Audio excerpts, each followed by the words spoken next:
Good morning student. आज हम chapter number first का एक्सरसाइज 1.2 स्टार्ट कर रहे हैं। इस एक्सरसाइज में जो पहला क्वेश्चन है वो क्या कह रहा है देखते हैं। कथन सत्य है या असत्य, प्रत्येक परिमेय संख्या एक वास्तविक संख्या होती है। तो इसकी परिभाषाएं जो है मैंने पिछली ऑनलाइन क्लास में आपको बताया था कि परिमेय संख्या जो होती है ऐसी संख्या जिसे P/Q के रूप में लिख सकते हैं, परिमेय संख्या कहलाती है, जहां P व Q पूर्णांक और Q is not equal to 0।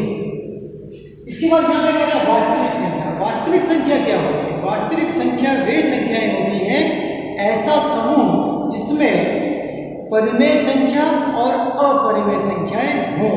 तो इस तरीके से आप इसको कह सकते हैं कि वास्तविक संख्याएं जो होती हैं परिमेय संख्याएं और अपरिमेय संख्याओं का समूह होती है। मतलब वास्तविक संख्याओं में आपको परिमेय संख्या भी मिलेगी और अपरिमेय संख्या भी मिलेगी। तो क्या कह रहा है? प्रत्येक परिमेय संख्या एक वास्तविक संख्या होती है। ये क्या है? सत्य है। अब क्यों सत्य है? क्योंकि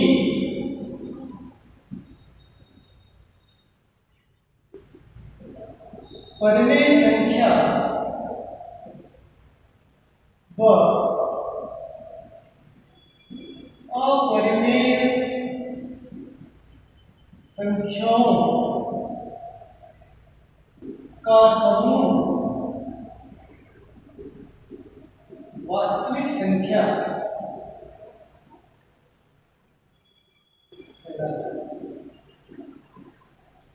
या इसको थोड़ी सी अगर इस फॉर्म में देखें, वास्तविक संख्या जो होती है वो परिमेय संख्या प्लस अपरिमेय संख्या।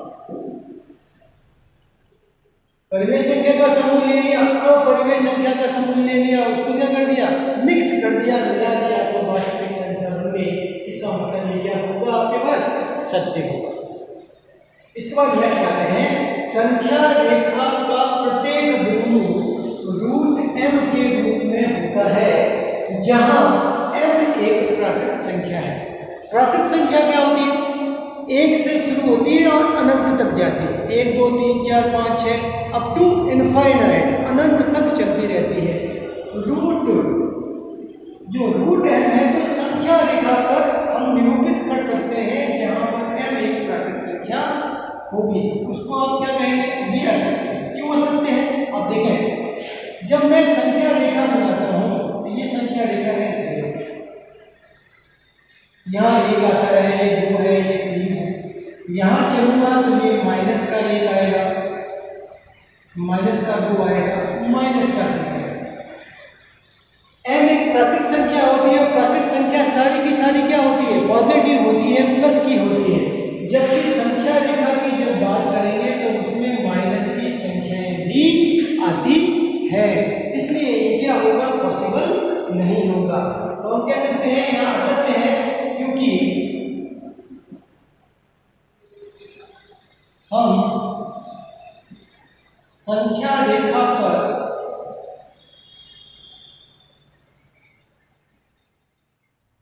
ऋणात्मक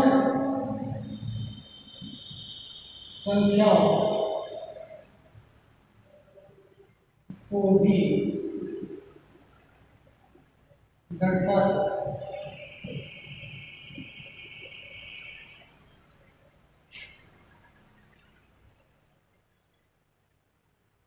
पर यहाँ m प्राकृत संख्याएं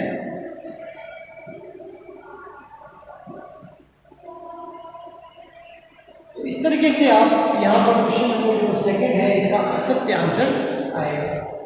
आते हैं नेक्स्ट। प्रत्येक वास्तविक संख्या एक अपरिमेय संख्या होती है। असत्य है। इसके बारे में ऊपर बताया है। प्रत्येक वास्तविक संख्या जो होती है वो परिमेय संख्या और अपरिमेय संख्या का समूह है। तो उसमें ऐसा नहीं है कि सिर्फ अपरिमेय संख्या होगी, उसमें परिमेय संख्या भी मिक्स होती है, क्योंकि वास्तविक संख्याएं जो होंगी वो परिमेय संख्या और अपरिमेय संख्या का समूह है। तो ये थर्ड क्वेश्चन जो है वो फर्स्ट क्वेश्चन से भी मिलता है। आते हैं क्वेश्चन नंबर सेकंड पर। क्या कह रहा है? क्या सभी धनात्मक पूर्णांकों का वर्गमूल अपरिमेय है? सभी धनात्मक पूर्णांकों का वर्गमूल क्या होता है? अपरिमेय होता है। यदि नहीं तो ऐसी एक संख्या का वर्गमूल का उदाहरण दो जो एक परिमेय संख्या है। तो क्या सभी धनात्मक पूर्णांकों का वर्गमूल अपरिमेय होता है? नहीं होता है। नहीं होता है। क्यों नहीं होता है? क्योंकि हम किसी धनात्मक पूर्णांक का ऐसी संख्या में जो धनात्मक पूर्णांक हो और उसका वर्गमूल निकालें तो उसका परफेक्ट वर्गमूल अगर निकलता है, अगर किसी संख्या का वर्गमूल निकाले और वो परफेक्ट वर्गमूल निकलता है तो वो परिमेय संख्या है। इसके बारे में मैंने आपको बताया है पहले कि यदि किसी संख्या का परफेक्ट वर्गमूल निकलता है तो वो परिमेय संख्या है। अगर परफेक्ट वर्गमूल नहीं निकलता है तो वह अपरिमेय संख्या होता है। तो यहाँ ऋणात्मक पूर्णांक तो कोई भी हो सकते हैं, पॉजिटिव नंबर कोई भी हो सकते हैं। जैसे एग्जांपल में ये 4 है, 4 एक ऋणात्मक संख्या है, पूर्णांक है, इसका वर्गमूल निकालते हैं तो देखिए आप इसका वर्गमूल 2 निकलता है, परफेक्ट वर्गमूल। कैसे? उसका तरीका बताया था। ये 2 × 2 के जोड़े बन रहे हैं, इस जोड़े में से एक 2 बाहर आ गया तो इसका परफेक्ट वर्गमूल निकल गया। इसका मतलब ये परिमेय संख्या है। इस तरह एक एग्जांपल और ले लें आप। 9 है, 9 का वर्गमूल निकालते हैं तो 3 × 3 का जोड़ा हो रहा है, इस जोड़े में से एक 3 निकला तो ये 9 जो है इसका जब वर्गमूल निकाला तो 3 निकला, जो कि क्या है? परिमेय संख्या है। ये भी क्या है? परिमेय संख्या है। इस तरीके से आप एक एग्जांपल और चाहे तो ले लें। जैसे मैंने लिया 16 तो टुकड़े हुए इसके 2 × 2 2 × 2 × 2 तो देखो एक जोड़ा ये बन रहा है, एक जोड़ा ये बन रहा है। तो 2 × 2 बाहर आ गए तो क्या बना? 4, जो कि क्या है? परिमेय संख्या है। तो आप कह सकते हैं क्या सभी धनात्मक पूर्णांकों का वर्गमूल अपरिमेय होता है? नहीं होता है। एग्जांपल से आप लोग ये चीज समझ गए होंगे।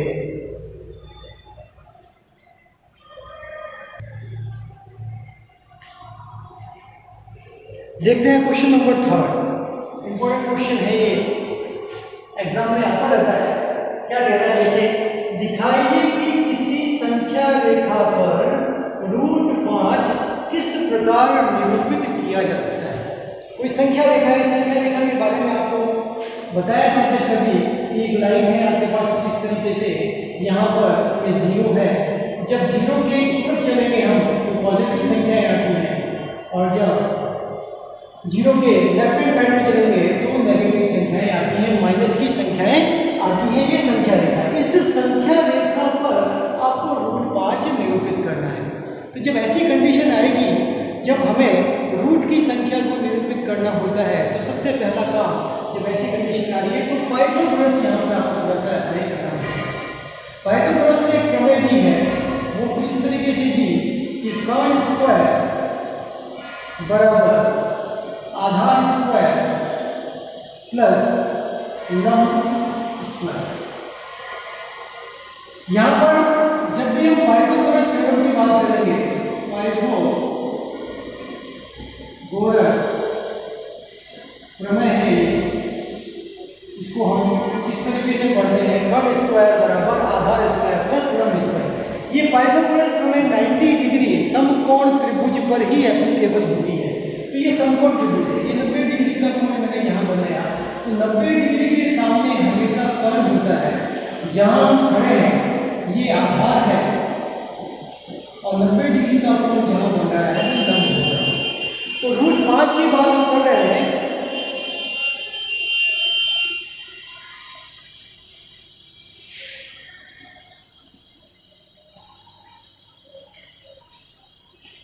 तो √5 की हम बात कर रहे हैं। तो √5 को हमें कुछ इस फॉर्म में लाना पड़ेगा।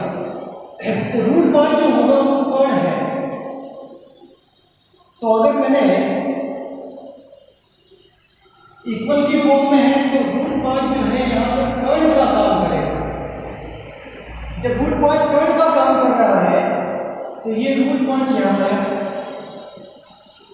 अब मुझे आधार, ये आधार है, आधार मुझे कितना ले लिया, 2 ले लिया, और लंब कितना ले लिया, 1। यहाँ वैल्यू पुट करता हूँ तो लंब आपके पास कितना आया, 2 और 2 का स्क्वायर। लंब कितना है, 1 का स्क्वायर।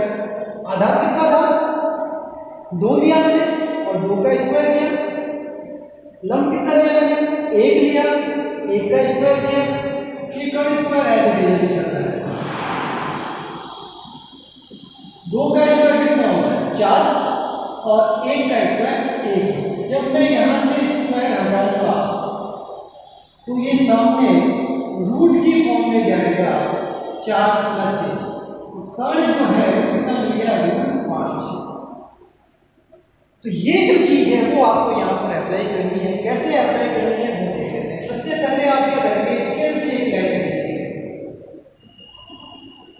स्केल से आपने एक लाइन खींच लिया और प्रकार को 1 सेंटीमीटर खोलकर इक्वल चाप काट देंगे। यहाँ पर प्रकार की 2 प्रति एक चाप इस तरीके से 1 सेंटीमीटर का, 1 सेंटीमीटर का, 1 सेंटीमीटर का और 1 सेंटीमीटर का चाप हमने काट दिया। क्या किया, पहले स्केल से एक लाइन खींच लेनी है और 1 सेंटीमीटर प्रकार को खोल लेना है। प्रकार को कहीं भी रखना है इस नंबर लाइन पर, इस संख्या रेखा पर, और प्रकार की नोक को रखते हुए 1 सेंटीमीटर का पहले चाप काटा, फिर प्रकार की नोक यहाँ रखी, 1 सेंटीमीटर का चाप काटा, फिर प्रकार की नोक रखी, 1 सेंटीमीटर का चाप काटा, फिर प्रकार की नोक यहाँ रखी, 1 सेंटीमीटर का चाप काटा, फिर प्रकार की नोक यहाँ रखी और 1 सेंटीमीटर का चाप काट लिया। ये जो पहला चाप कट है इसको आप 0 कह दें, ये 1 हो गया, ये 2 हो गया, ये 3 हो गया, ऐसे कंटिन्यूअस चलते चले जाएंगे। ज़्यादा लंबा हमको नहीं चाहिए तो 3 तक आपने यहाँ पर लगा दिया। अब देखें इस चीज को हमें ड्रॉ करना है तो ये 1 सेंटीमीटर, ये 2 सेंटीमीटर, ये 2 सेंटीमीटर की लाइन है। यहाँ पर 90 डिग्री का एंगल बन रहा है तो सबसे पहले आप क्या करेंगे, ये 0 जो है यहाँ पर चांदा रख देंगे और एक 90 डिग्री का कोण बना देंगे। इस तरीके से एक 90 डिग्री का आपके पास एंगल बन जाएगा। ये आपको 90 डिग्री का एंगल, 90 डिग्री का एंगल बनाने के बाद आपको क्या करना है, 90 डिग्री का एंगल बनाने के बाद आप देखें यहाँ ये 0 था और यहाँ से लेकर यहाँ तक की जो लेंथ है वो कितनी है, 1 सेंटीमीटर है। तो प्रकार 1 सेंटीमीटर खुला हुआ है आपका। इस 0 पॉइंट पर यहाँ पर प्रकार की नोक रखकर 1 सेंटीमीटर का आप चाप काट देंगे और इसको इससे ज्वाइन कर देंगे, 2 से ज्वाइन कर देंगे। जैसे ही ज्वाइन करेंगे आपके पास रूट 5 मिल जाएगा। यहाँ से लेकर यहाँ तक आपके पास 2 है, ये आपके पास 1। वापस देख लीजिए, सबसे पहले आपको एक संख्या रेखा खींच लेनी है और प्रकार को 1 सेंटीमीटर खोलकर 1 सेंटीमीटर के चाप आपको काट लेते हैं। काटने के बाद 0 जो पॉइंट है यहाँ पे 90 डिग्री का आप एक एंगल बनाएंगे, 90 डिग्री का एक कोण बना देंगे। और अगर आप देखें तो यहाँ से लेकर यहाँ तक मैंने कितना लिया था, 1 सेंटीमीटर लिया था। प्रकार के लोग यहाँ रखकर 1 सेंटीमीटर का चाप इस पर कट कर देंगे और इसको ज्वाइन कैसे कर देंगे, 2 से मिला देंगे। क्लियर बात यहाँ तक। अब आगे चलते हैं। प्रकार की नोक जो है आप इस 2 पर रखिए और पैसे की नोक जहाँ ये जो चाप कटा है इसको मान लिया पॉइंट मैंने ए दिया है, इसको पॉइंट में कुछ और दे देता हूँ, बी दे देता हूँ, इसको पॉइंट में सी दे देता हूँ। एसी को आप क्या करेंगे, मेजर कर लेंगे, माप लेंगे प्रकार से। प्रकार की नोक बी पर रखते हुए और पेंसिल की नोक ए पर रखते हुए क्या कर देंगे, इसको मेजर कर लेंगे, माप लेंगे। मापने के बाद प्रकार आपका उस माप का खुल जाएगा। जिस नाप का प्रकार खुला है उसको बिंदु सी पर, पॉइंट सी पर रखते हुए एक चाप काटेंगे। कुछ चाप इस तरीके से यहाँ पे इस नंबर लाइन पर कट जाएगा। जहाँ ये कटा इसको आपने कोई पॉइंट दे दिया डी। ये जो डी पॉइंट है दैट इज कॉल्ड रूट 5, ये रूट 5 कहलाएगा। तो हमने रूट 5 को इस तरीके से संख्या रेखा पर निरूपित कर दिया। लिख देता हूँ थोड़ी सी लैंग्वेज आपके पास। सबसे पहले आप क्या करेंगे, 1 सेंटीमीटर के चाप काट लेंगे, चाप काट। सबसे पहला पॉइंट। दूसरा पॉइंट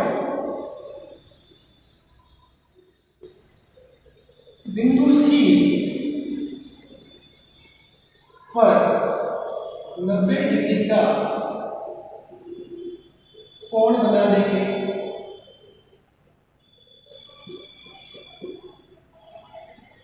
तीसरा पॉइंट,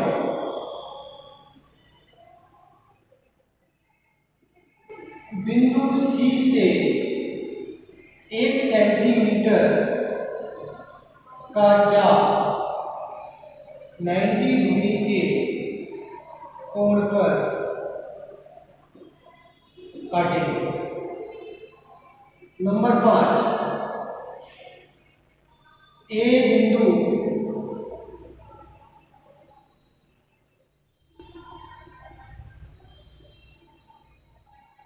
चाप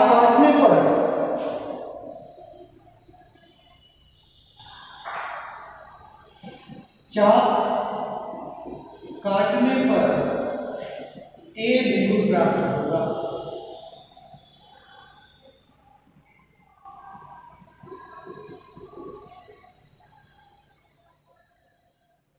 ए को बी बिंदु से लाएंगे। अगला, ए बी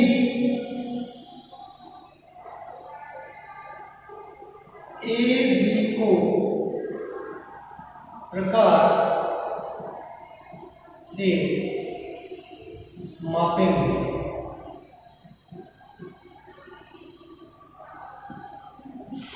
माप कर सी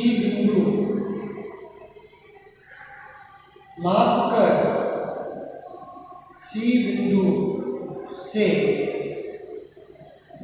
ए बी माप का एक चाप संख्या रेखा पर काटेंगे, जहां चाप कटेगा